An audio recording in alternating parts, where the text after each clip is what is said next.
My father called me worthless in front of 200 people.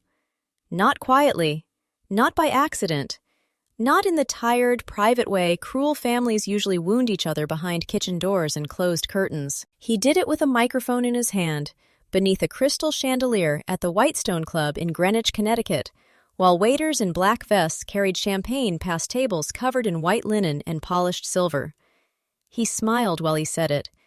"My youngest daughter, Claire," he announced, lifting one hand toward me like he was identifying a stain on the carpet. "No degree, no career worth mentioning, but somehow still showing up when there's free champagne." The ballroom laughed. It wasn't everyone. That matters. Some people laughed too loudly because they wanted my father to notice them. Some gave those small, nervous chuckles people make when they know something ugly has happened, but do not want the inconvenience of having morals in public. A few lowered their eyes into their salads and pretended the roasted beet garnish needed their full attention. I stood at table 19, near the service doors, holding a flute of Dom Perignon that cost more than my first weekly grocery budget in Boston. My stepmother, Diane, covered her mouth like she was embarrassed, but I saw her eyes. They were bright, amused, almost relieved. My stepbrother, Preston, leaned back in his chair at the family table and gave me the same smirk he had worn at 17 when he drove away in the car my father had promised me. My father waited for the laughter to fade. He wanted me to shrink. I could smell lemon floor wax, butter from the dinner rolls, and the sharp sweetness of expensive perfume trapped under the chandeliers. I could hear ice shifting in glasses, the soft click of forks being lowered, the air conditioning humming behind the walls like something mechanical and indifferent. My pulse stayed slow. That surprised me. For most of my life, Arthur Whitman had been the weather in our house. If he was pleased, the air warmed. If he was angry, every room became smaller. If he ignored you, you learned to become furniture. I had spent years mistaking silence for survival. That night, silence became a weapon. I lifted my glass. "To my father," I said, clearly enough that the nearest tables turned. "May he retire with the same grace he gave his children." The room changed at once. My father's smile thinned. Diane blinked. Preston sat forward. Somewhere behind me, a waiter stopped moving, and the champagne bottle in his hand tapped gently against the rim of a silver bucket. I took one sip. Then I placed the glass on the table, picked up my black clutch, and said, "This is the last time any of you will see me as family." Nobody laughed then. I walked out before my father could turn the microphone back into a knife. My heels were quiet on the carpet, but the room followed every step. The service doors opened with a soft gasp of chilled hallway air, and for the first time in 32 years, I did not look back to see whether he was watching. He was. Of course he was. My name is Claire Whitman. I was 32 that night, and what happened after I left that retirement dinner did not begin with revenge. It began with a red binder, a dead woman's letter, and a federal investigator who looked my father in the face and asked why my mother's education trust had been emptied through 3 shell accounts. That was when the laughter ended. To understand why I walked out so calmly, you have to understand what the Whitman family looked like from the road. We lived in Westport, in a gray colonial house with black shutters and hydrangeas lined along the front walk. My father owned Whitman Freight Systems, a regional logistics company with warehouses in Connecticut, New Jersey, and eastern Pennsylvania. He liked people to call him self-made, even though my grandfather had left him the warehouse lease, the first fleet of trucks, and enough capital to survive 3 bad decisions. Men like my father call inheritance discipline when it belongs to them. My mother, Elise, died when I was 8, ovarian cancer. 6 brutal months from diagnosis to funeral. I remember hospital disinfectant, the papery smell of get-well cards, and the way she pressed her thumb into my palm when she was too tired to speak. Before she died, she made my father promise he would protect my education. He promised. 2 years later, he married Diane Caldwell, a woman with perfect hair, diamond tennis bracelets, and a son named Preston who had already learned that confidence can pass for competence if the room is expensive enough. Within 6 months, Preston had moved into the bedroom overlooking the garden because, according to Diane, Boys need more space. I moved down the hall into the smaller room above the garage, where the pipes clicked every winter and the walls smelled faintly of motor oil. Nobody called it cruelty. That was the trick. Cruelty in polished families does not always shout. It rearranges seating charts. It forgets your birthday, but remembers the invoice for your stepbrother's ski equipment. It says, "You understand, don't you?" Until understanding becomes another word for disappearing. Preston was the future of the company. I was the daughter who needed to be practical. When I got an A in economics, my father asked whether the class was difficult. When Preston got a B- in marketing, Diane ordered a cake from the bakery on Main Street and called it proof of leadership potential. When I got into the University of Connecticut with a partial scholarship, my father said, "Let's not get ahead of ourselves."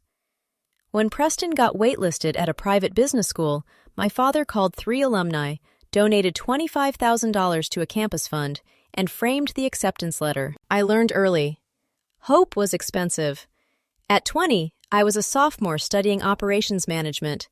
I had a 3.86 GPA, a campus job, and an application ready for a summer supply chain program in London. I also had a photograph of my mother tucked inside my statistics textbook, because whenever I got tired, I liked remembering that someone once believed I could become more than useful. Then, my father called me home on a Wednesday. "Family meeting," he said. Those words had weight. His study smelled like cigar smoke trapped in leather and old paper. The radiator ticked beneath the window. Diane stood beside his desk with one hand on his shoulder, a portrait of loyalty staged for an audience of one. My father did not ask me to sit. "Preston has been accepted into the executive MBA program at Wharton," he said, as if announcing a medical miracle. "This is a significant opportunity for the family." I remember looking at the brass clock on his desk. 6:17 p.m. I remember Diane's pearls resting against her cashmere sweater. I remember knowing, with a strange calm, that my life had already been discussed without me. "We can't fund both paths right now," he continued. "You'll pause school for a while.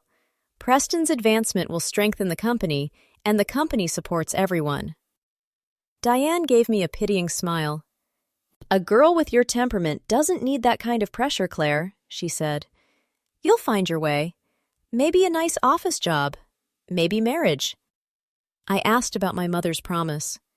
That was my mistake. My father's jaw tightened. "Do not use your mother as a bargaining chip." I did not know then that my mother had created a separate education trust before she died. I did not know it held $412,000 when it was funded, enough to cover 4 years of school, housing, books, and graduate study if I chose it carefully. I did not know my father had drained it through Whitman Family Holdings, a paper company registered at a mailbox in Stamford, then moved the money through another entity Diane controlled, then paid Preston's tuition with it. I only knew he had chosen, not me, so I packed 2 suitcases, withdrew $2,300 from my savings account, and moved to Boston 4 days later. My first apartment was a 400-square-foot studio above a laundromat in Allston. The floor tilted toward the bathroom. The radiator screamed at 2 a.m. The hallway smelled like detergent, fried onions, and wet wool whenever it rained. It was still mine. I took a job as an administrative assistant at a small freight auditing firm called Northline Analytics. The owner, Walter Crane, was 61, blunt, impatient, and allergic to incompetence. On my 3rd week, he found me staying late to correct a carrier invoice that had overcharged a client by $8,742.19. He stood behind my desk, chewing a mint like it had offended him. "Who taught you freight classification?" he asked. "No one," I said. "The tariff tables were in the shared drive." He stared at me for a long moment. "Use that brain before somebody else rents it cheap." So I did. I learned lane pricing, fuel surcharge formulas, warehouse flow, customs timing, route optimization, contract leakage, and the quiet little ways logistics companies bleed money without noticing. I took free online courses at night. I ate rice, eggs, and discounted vegetables. I slept with spreadsheets open on my laptop while dryers thumped below my floor like a tired heartbeat. I stopped calling home. They barely noticed. 4 years later, I started my own firm, Harborline Strategy Group. One laptop, one rented desk in a co-working space near South Station. One lawyer who told me anonymity was possible if I was disciplined. My name stayed off the website, off panels, off photographs. Contracts went through my CFO, Daniel Price, and legal notices went through my attorney, Miriam Bell. I built quietly. Quiet became architecture. By 32, Harborline had 19 employees, offices in Boston's Seaport, and $5.8 million in annual revenue. We specialized in logistics optimization for mid-market freight companies, the exact kind of work my father never thought I was educated enough to understand. We reduced waste, renegotiated carrier agreements, and found hidden losses executives like to call market pressure because it sounded better than we were not paying attention.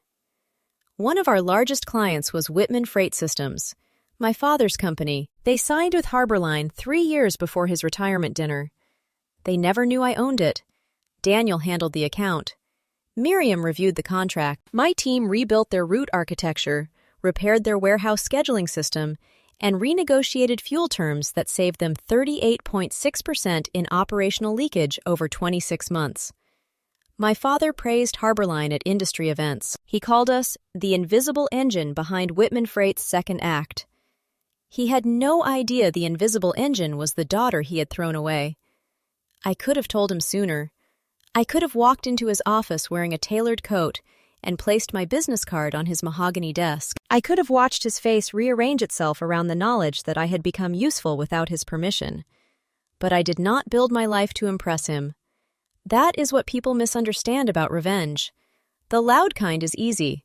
It needs an audience, a raised voice, a shattered plate. The quiet kind requires records, patience, clauses, signatures, backups, and the discipline to let arrogant people speak long enough to convict themselves.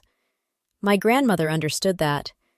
Margaret Whitman, my father's mother, was the only person in that family who saw me clearly. She called every Sunday after I moved to Boston. She never asked why I did not come home for holidays. She never told me to forgive. She asked what I was learning, what I was reading, whether I had eaten something better than instant noodles.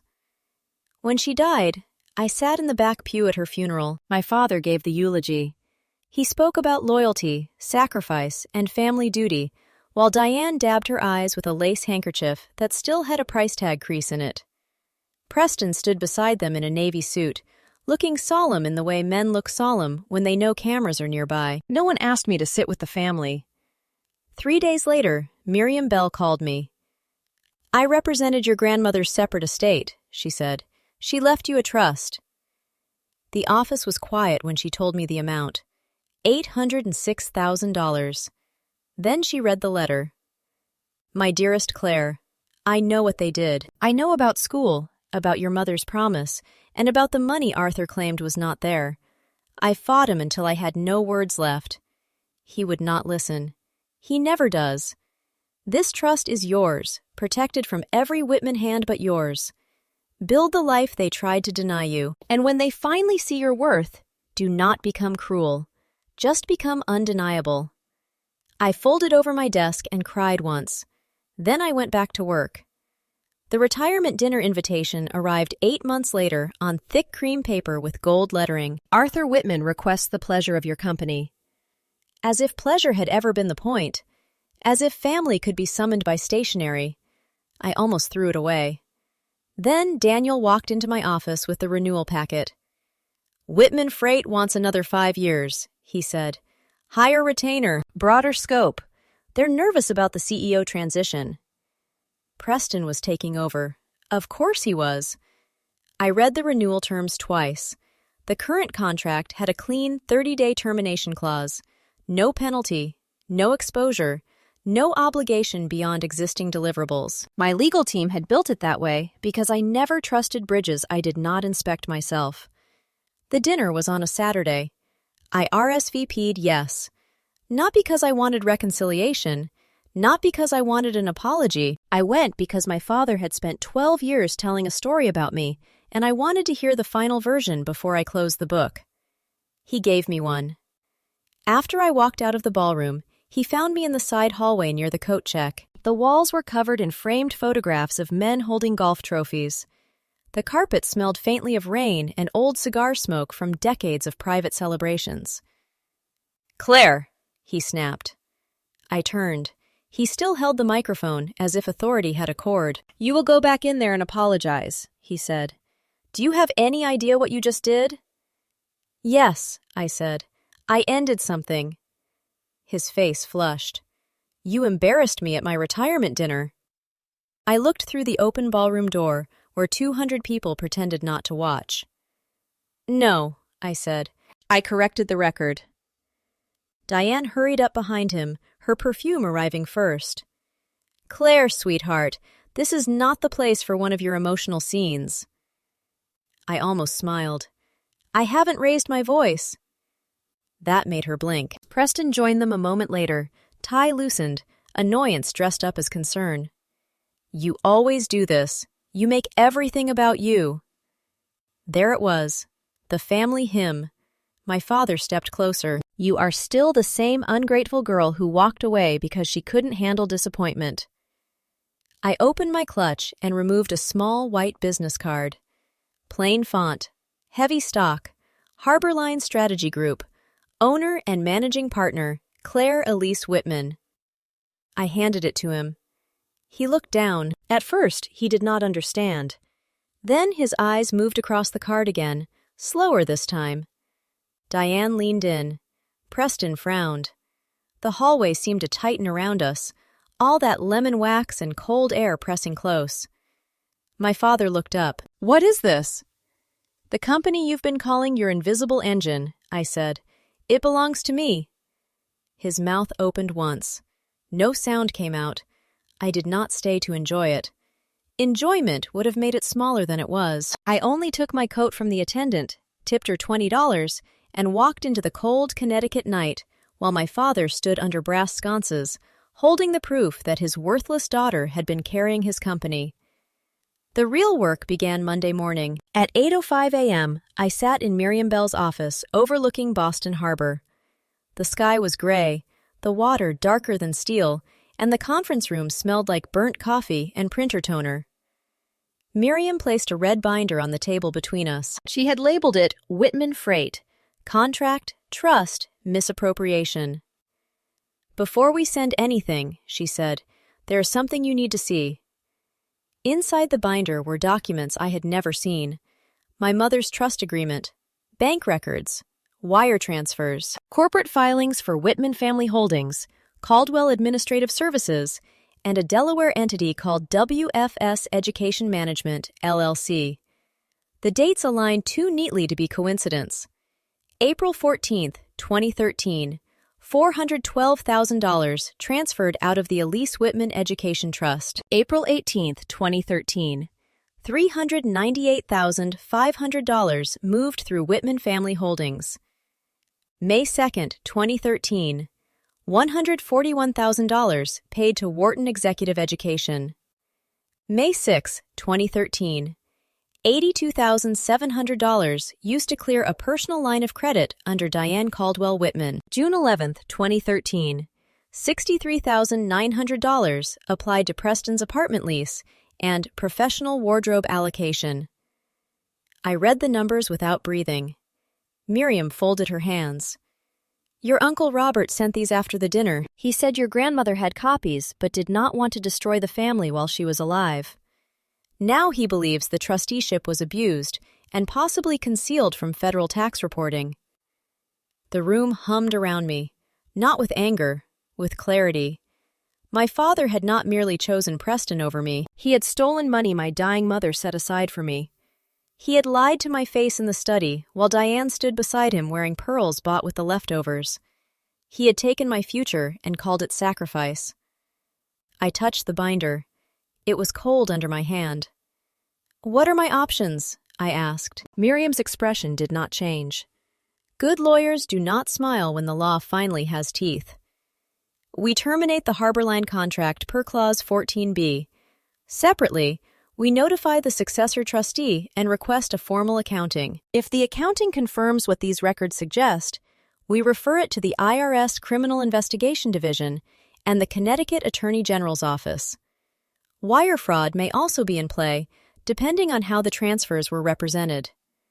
Daniel, sitting to my right, exhaled through his nose. "If Harborline walks," he said, "Whitman Freight loses its routing model, carrier analytics, and warehouse forecasting within 30 days.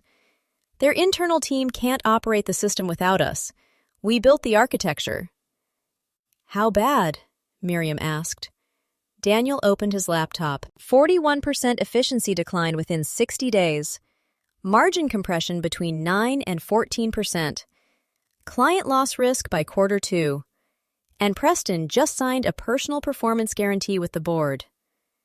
I looked at the gray harbor. For years, I imagined revenge as heat. It was not. It was a spreadsheet with every cell balanced. "Send the termination notice," I said. "Clean language, no threats." Daniel nodded. "And the trust?" Miriam asked. I closed the binder. "File the request." She looked at me carefully. "Once this starts, Arthur will not control where it stops." "He never controlled me," I said. "He only convinced me he did." The termination letter went out at 9:42 a.m. By noon, Preston had called Daniel 6 times. By 1:15, my father had called Harborline's main number and demanded to speak to the owner. By 3:30, Diane left me a voicemail that began with "Sweetheart" and ended with "After everything your father did for you." I saved it. All of it. The false surrender came 2 days later. My father's attorney requested a meeting at Whitman Freight's headquarters in Stamford. Miriam advised against it until she read the wording carefully. They wanted to discuss continuity, family misunderstandings, and possible correction of defamatory implications. In plain English, they thought I would be afraid. So I went. Not alone. I wore a gray wool coat, flat black shoes, and carried the red binder in a leather tote. Miriam came with me. Daniel came with the operational reports. Robert came because he had finally decided cowardice was more exhausting than truth. Whitman Freight headquarters smelled exactly as I remembered from childhood visits. Coffee burned on a warming plate, warehouse dust, diesel from trucks idling beyond the loading bays. The fluorescent lights buzzed overhead. A receptionist who had known me when I was 12 looked at my face, then at my name on the visitor badge, and went pale. My father waited in the boardroom. Diane sat beside him. Preston stood near the window, trying to look like a CEO, which mostly meant he had taken off his suit jacket and rolled up his sleeves. Their attorney, Mr. Kessler, opened a folder. "Ms. Whitman," he began, "we believe the abrupt termination of services may constitute bad faith interference motivated by personal animus." Miriam smiled politely. "Clause 14b allows termination for any reason with 30 days' notice. Your client signed it twice." Kessler cleared his throat. My father leaned forward. "Claire, stop this. You made your point. You embarrassed me. Fine. But there are hundreds of employees depending on this company." That was rich. He had discovered concern for innocent people exactly when consequences reached his own door. "I know," I said. "That's why my team prepared a transition packet." Daniel slid a sealed envelope across the table. Preston snatched it, opened it, and scanned the first page. "This is useless. This doesn't include the proprietary modeling." "No," Daniel said. "It includes everything required under the contract. The proprietary modeling belongs to Harborline." Preston looked at my father. Panic moved between them like a draft under a door. Then my father made his final mistake. He laughed. It was small, contemptuous, familiar.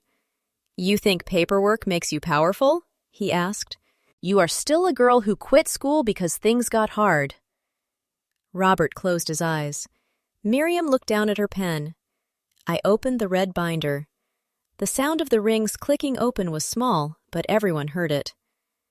"I did not quit school," I said. "My education trust was drained on April 14th, 2013. Diane went still. My father's face emptied. I placed the first document on the table. This is the trust my mother established for me before she died. This is the wire transfer from the trust to Whitman Family Holdings. This is the payment to Wharton. This is the payment toward Diane's personal credit line. This is the lease payment for Preston's apartment. Preston stared at the pages. Mr. Kessler stopped writing. I continued. This is the request for formal accounting filed with the successor trustee. This is the notice prepared for the Connecticut Attorney General. This is the IRS referral packet regarding possible misreporting and misuse of trust funds. My father whispered, Claire. I had waited 12 years to hear fear in his voice. It gave me nothing. You told me circumstances changed, I said. They did. Nobody moved. Outside the boardroom window, a truck reversed toward a loading dock. Beep, beep, beep. The sound was absurdly ordinary, almost gentle, as my family's version of history collapsed across a polished conference table. Diane found her voice first. This is private family business. No, Miriam said. Misappropriation of trust assets is not private because the beneficiaries share a last name. Preston pushed the papers away. I didn't know where the money came from. Robert looked at him. You never asked because not asking paid better. That one landed. My father stood. I will not be threatened in my own company. The door opened before anyone answered. 2 people entered with badges. One was a Connecticut state investigator assigned to the Attorney General's office. The other introduced himself as Special Agent Martin Hale with IRS Criminal Investigation. He was polite, middle-aged, and carried a folder with my father's name on it. The federal hammer does not need drama. It has letterhead. Agent Hale looked at my father. Arthur Whitman, we need to ask you some questions regarding transfers from the Elise Whitman Education Trust, related corporate entities, and reporting discrepancies from tax years 2013 through 2017. Diane's hand went to her necklace. Preston sat down like his knees had been cut. My father looked at me then, not as a daughter, not even as an enemy. He looked at me as if I had become a locked door inside his own house. I closed the binder. I'm done here, I said. And I was. The fallout took months because real consequences move through courts, banks, insurance carriers, creditors, and boardrooms with the slow pressure of winter. Whitman Freight lost Harborline in 30 days. They tried to hire a competitor, but the competitor demanded 12 weeks of onboarding and a retainer triple what we had charged. 2 major clients moved their freight to another carrier before Thanksgiving. By January, the board suspended Preston as CEO, pending review of leadership failures and undisclosed dependency on external systems. My father resigned from all advisory roles. Not retired, resigned. The trust investigation became public after the Attorney General filed a civil complaint. IRS Criminal Investigation did not announce details, but people notice when federal agents visit a company twice in 1 week. Bankers stopped returning calls. Country club friends became very busy. Diane's charity committee quietly removed her name from the spring gala. Reputation is expensive to rent and impossible to own. By spring, my father agreed to restitution from personal assets. The Westport house went on the market for $2.4 million. Diane's jewelry was appraised. Preston's performance guarantee became a lawsuit after the board accused him of negligence and misrepresentation. He claimed he was a victim of incomplete family disclosures, which was a long way to say he had enjoyed stolen money without wondering who was missing it. My father avoided prison through a plea agreement, restitution, and cooperation. He did not avoid humiliation. At sentencing, the courtroom smelled like floor polish, paper, and old coffee. The judge spoke for 11 minutes about fiduciary duty, parental betrayal, and the arrogance of treating trust law like a family suggestion. My father stood in a navy suit that no longer fit the man he believed he was. He received probation, a massive restitution order, community service, and permanent disqualification from serving as trustee or corporate fiduciary. It sounded light to some people. It was not. For Arthur Whitman, public trust had been his religion. The court took it from him in writing. Afterward, he waited near the courthouse steps. Diane was not with him. Preston had already left. A cold wind moved down the street, carrying the smell of rain and exhaust. "Claire," he said. I stopped because I wanted to know whether truth had taught him anything. He looked older, smaller, not harmless exactly, but reduced. Men like my father do not become gentle just because they lose. Sometimes they only become careful. "I told myself I was protecting the company," he said. "Then I told myself Preston needed it more. Then I told myself you would recover because you always did." I said nothing. He swallowed. I was wrong. The apology was late, but it was real enough to leave alone. "Yes," I said, "you were." He nodded once, as if accepting a sentence that had nothing to do with court. "Do you hate me?" he asked. I thought about the 20-year-old girl in his study, the laundromat apartment, the birthdays ignored, my grandmother's letter, the red binder, the courtroom, the long, exhausting work of becoming someone no one could erase. "No," I said. "I'm finished needing you to become better." That was the last thing I said to my father. 6 months later, Harborline moved into a larger office in Boston. We hired 8 more analysts, opened a client education program for small freight businesses, and created a scholarship in my mother's name for women studying supply chain management after family or financial disruption. The first recipient was a 19-year-old from Worcester who wrote in her application, "I want to learn how systems fail so I can build better ones." I approved her award myself. Sometimes people ask whether revenge healed me. It did not. Revenge is too small a word for what happened. I did not destroy my family. I stopped holding up a structure that had been collapsing for years, then let gravity finish the work. I did not scream. I did not beg. I did not throw wine in anyone's face or demand that 200 people understand my pain. I opened the binder. That was enough. The strangest part is that I remember the sound more than the victory. The click of those metal rings opening in the boardroom, the soft shuffle of documents sliding across wood, the beep of the truck backing up outside while my father learned that paper could be stronger than blood. Blood does not make a family. Loyalty does.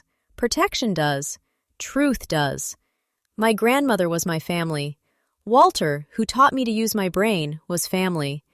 Daniel and Miriam, who stood beside me when the law got heavy, became family. The young women who now walk into Harborline with notebooks, questions, and nervous hands are part of the life my mother wanted me to have.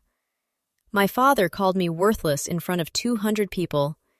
He was wrong in front of all of them. And if you are listening to this because someone in your own family has spent years calling you difficult, ungrateful, dramatic, or small, let me tell you what I wish someone had told me sooner. You do not have to convince people of your value when they benefit from denying it. You do not have to bleed in public to prove you were wounded. You can leave quietly. You can build carefully. You can keep records. And one day, when they ask who gave you permission, you can tell them the truth. No one did. You did it anyway. If this story stayed with you, leave a comment with your age and where you're watching from. Tell me if you've ever had to walk away from family to save yourself. And if you want more stories about quiet strength, legal karma, and people finally learning the cost of underestimating the wrong person, subscribe to the channel and turn on notifications.